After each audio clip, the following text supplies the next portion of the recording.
Hello रायजोफोर खुलुमबाय।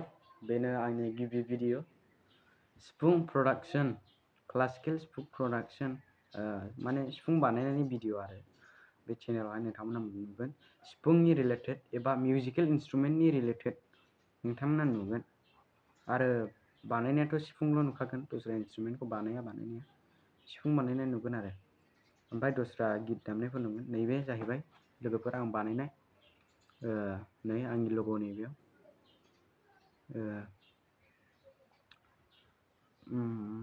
नायदो नोंथांमोना नै आंनि नामबो लिरबाय बाव। उल्था नुदों जानो हागौ, मानो होनब्ला मिरर सेल्फि होनाय जादों केमेराखौ। दायो बेखौ आङो बे स्केला जाहैबाय एफ शार्प मिडल फ्लुट होनो, एफ शार्प स्केलनि लोगोफोर। नायदो लोगोफोर माबायदि साउन्ड क्वालिटिया।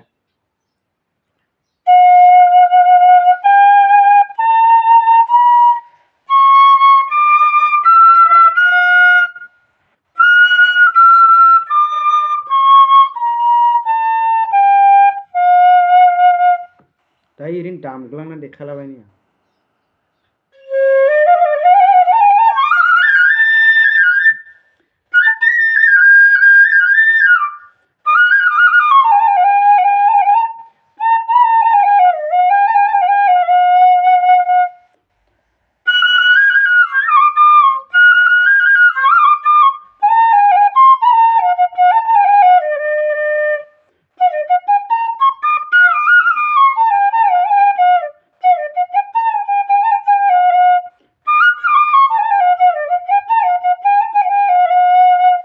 बेनो आरो मोजाङानो सिफुङा हाबाय कमप्लिटेडखा।